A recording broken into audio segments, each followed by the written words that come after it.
what's that little chant that's on the Instagram? But you're doing a good job. Girl, you're doing a good job. Girl, you doing a good job. You better know that.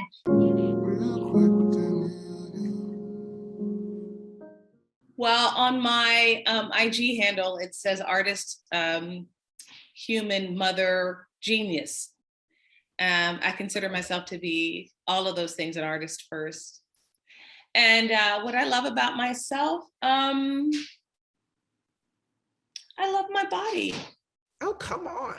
Your girl is cute. Your girl is cute. The girl is cute. The girl is cute. She's cute. She's got the cute little hair. She's got these lips. She's got these, you know, we're cute. We're cute. We're cute. The clavicles are clavicking. It's the clavicle of it all. Listen.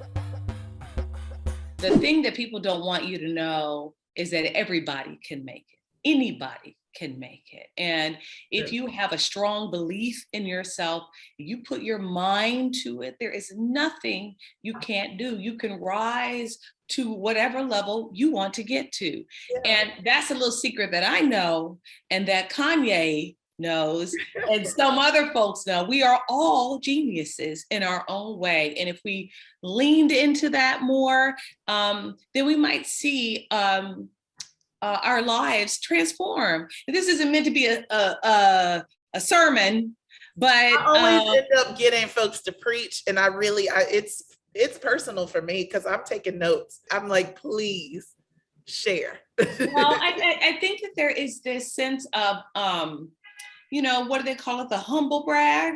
Yeah. You know, I think it's false. I think it's not a real thing in the world. I think somewhere in us, we know our greatness, but we're afraid to bring it forward because that means we are tapping into a kind of egocentric, sort of self-seeking, self-serving mentality. And I believe it when Black women come up to me and say, my God, you know, you being on the camera representing me really means something to me.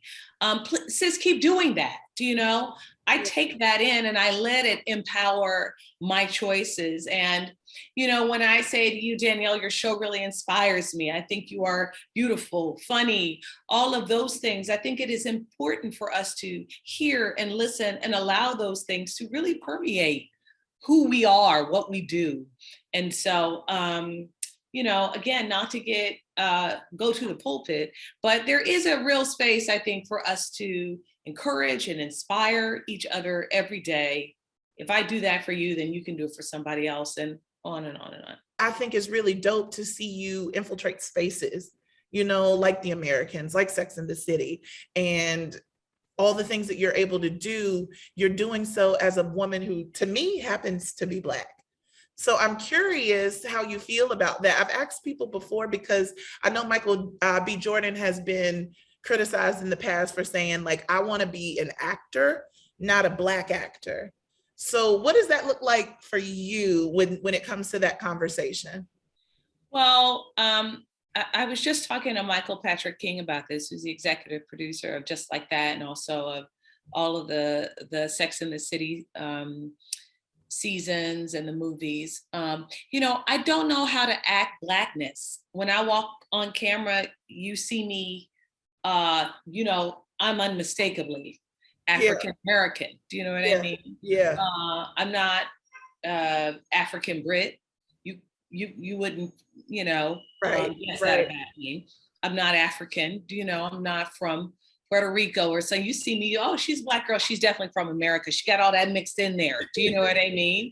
Yeah. So my goal entirely as an artist and as a thespian and as an actor is to encourage all people, all audiences who watch my characters to see themselves in me. And if I'm only giving life to one aspect of my humanity, that's not a full character. I'm not dabbling in that area. I'm dabbling in the area of truth and behavior. We see so much of each other through the language of our body. And so that is the area that I tend to focus on. I absolutely agree with Michael B. Jordan, about this idea that character and actors and human beings live on the landscape, emotional landscape of humanness, not in the landscape of race or ethnicity. I mean, how I navigate is I bring my full self into the room. I don't apologize for who I am. What do you think about that?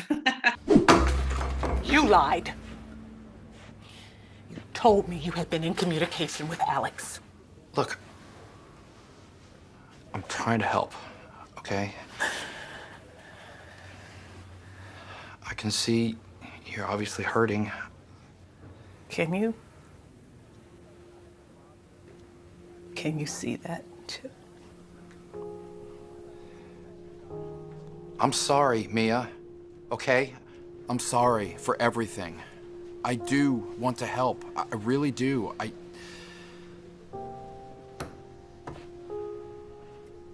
Then give me my fucking lead anchor back. Okay, boss.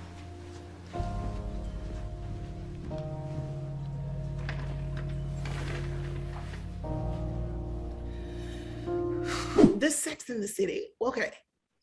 It's a reboot. We add in a Black woman in. Do you feel like that's what's happening here? Like, let's add in a Black lady. Ooh, that's a good question. Are we just adding in the Black people? Because I knew I could ask you something like this. Listen, I think it's absolutely fair. And I think it's a constructive question for the producers and the writers to think of. I think it's more than that. Yeah. We've invited some intelligent actresses and artists to come into the conversation. Some really strong women in Sara Ramirez and Nicole Ari Parker and Sarita Chowdhury. They've asked writers in Samantha Irby and Kelly Goff, who you know. They have Indian writers on the staff.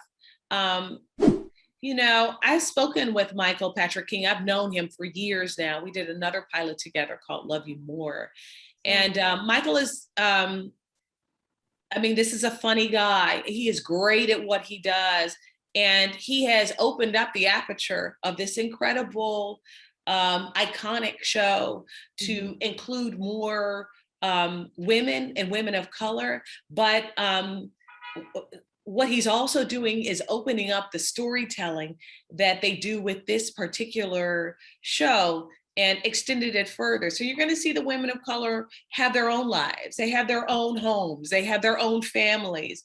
I think you'll be drawn into the story as much as you were when you were watching Sex in the City. And I think what a lot of people felt like when they were watching Sex in the City was, you know, I want this story to extend to people because I think this story speaks to me, you know, and you know, I want that for my women too. I will say you'll see a great, beautiful relationship between Dr. Wallace and her husband, Andre Rashad. And my kids are walking through here. That's my that's my daughter, Lena. This is real life happening right now. You'll see a wonderful relationship between Dr. Wallace and her husband, Andre Rashad Wallace. And, you know, I feel really, really fortunate, not just be working with these people who tell great stories, but, you know, Danielle, they're real allies. They're real advocates. I mean, you're not going to make everybody happy, but what I will tell you is that as an actor and as an artist, I think most people have seen me share common ground with a lot of white folks over the years.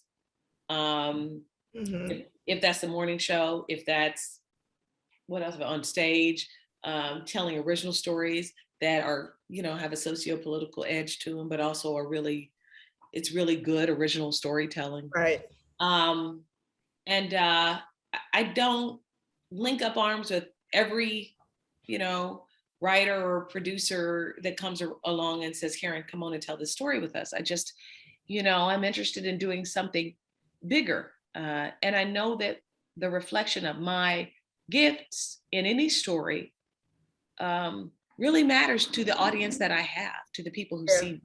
Yeah. So I'm not saying, trust me, I'm telling you it's good, but I will say that we are making a strong effort to not, just scratch the surface at telling stories about women of color in New York City, love relationships and friendships. I think we are doing more than that. I'm excited to see that because I also I'm a strong fan of the show, the series itself, right? Like most women in my age group, but I think as I lived in New York for 10 or 15 years, I was like, yo, you know what Sex and the City was missing? Obviously Black women, but the city as a whole, are you taking them uptown? Yeah. Like, are we going to the Bronx? We going to Brooklyn, we going to the Bronx, we're going. Yes. I remember them making it a big deal that Miranda moved to Brooklyn. Yeah, right. And it was because at the time she was moving to Brooklyn, we were all like, should we be moving to Brooklyn too? Do you know? Oh, you could get a house with we can get a brownstone.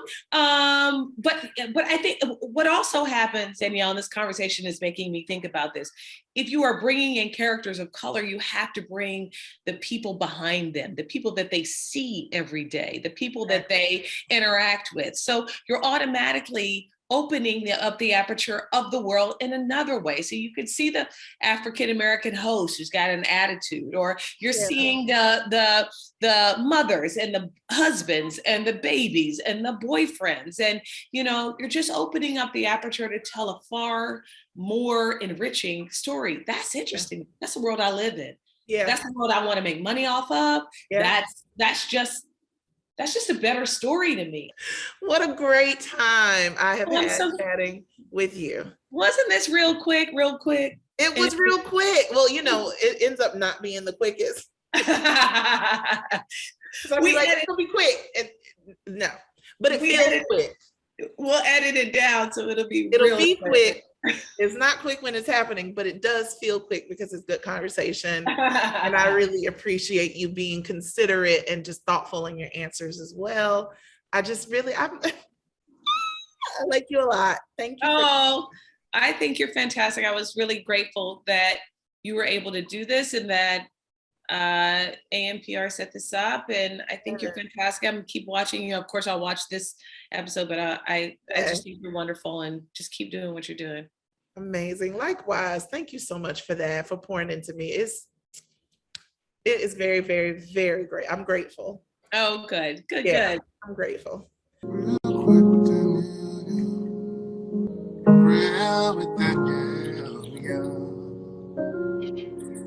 Oh,